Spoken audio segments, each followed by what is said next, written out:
আসসালামু আলাইকুম সুপ্রিয় দর্শক, পারস কুকিং চ্যানেলে আপনাদেরকে স্বাগতম জানাচ্ছি। আরও একবার চলে এলাম নতুন আরেকটি রেসিপি নিয়ে। আজকে আমি আপনাদেরকে তৈরি করে দেখাবো আমি বাসায় যেভাবে চিংড়ি মাছ দিয়ে করলা ভাজি করি সেই রেসিপিটি। চিংড়ি মাছ দিয়ে করলা ভাজির এই রেসিপিটি অসম্ভব মজার হয় খেতে, গরম ভাতের সাথে দুর্দান্ত লাগে। আর আমি যে প্রসেসে করব আশা করছি এটা আপনাদের কাছে একটু হলেও নতুন, কারণ আমি এই রেসিপিটি শিখেছি আমার দাদুর কাছ থেকে। উনি আসলে এইভাবে সবসময় করলাটা ভাজি করতেন, আর ওনার কাছ থেকে আমি শিখেছি। অপূর্ব হয় খেতে। এভাবে যেটা হয়, আলুটা আসলে একদম নেতিয়ে যায় না, ভেঙে ভেঙে যায় না, আর বেশ ঝরঝরে থাকে। আলুর যে এক্সট্রা ফ্যাট আছে ওইটাকে বাদ দিয়ে খুব সুন্দর করলা ভাজিটা করা হয়। কালারটাও ঠিক থাকে, খেতেও দুর্দান্ত লাগে। তো চলুন বন্ধুরা, কথা না বাড়িয়ে আমরা মূল রেসিপিতে চলে যাই। আশা করছি বাসায় এইভাবে অন্তত একদিন ট্রাই করে খেয়ে দেখবেন। আমি কথা দিচ্ছি খুবই ভালো লাগবে।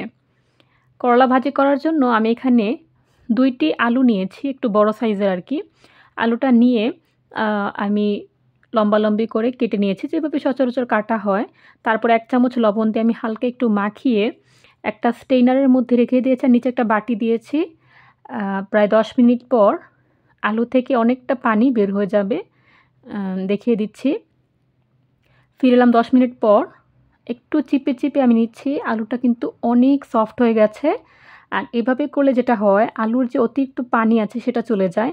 পানির সাথে সাথে আলুর যে এক্সট্রা স্টার্চ বা ফ্যাট যেটাই বলেন, এটাও চলে যায়।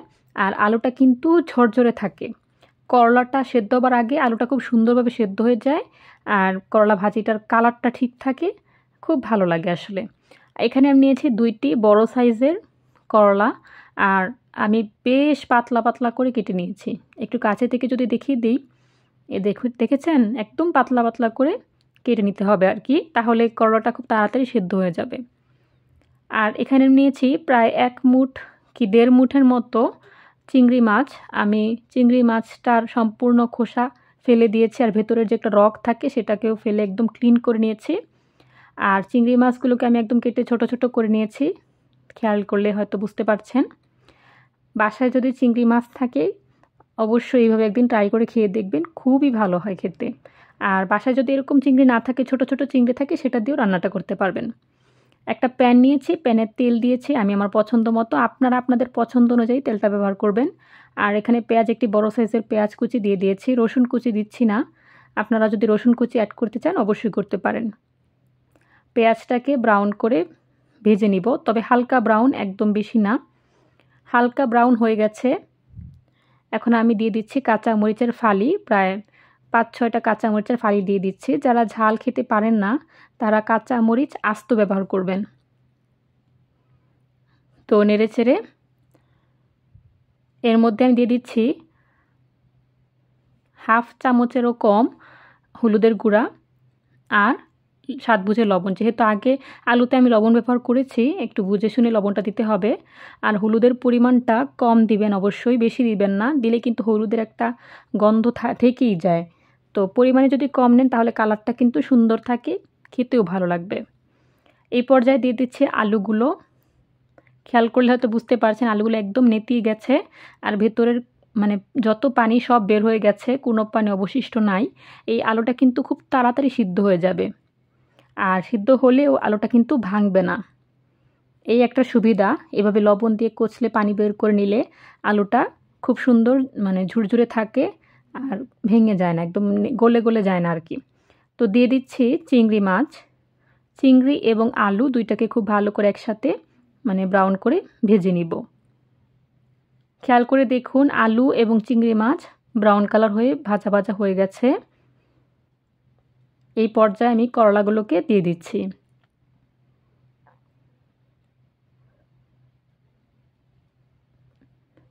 এবার সব কিছু একসাথে মিশিয়ে নিচ্ছি।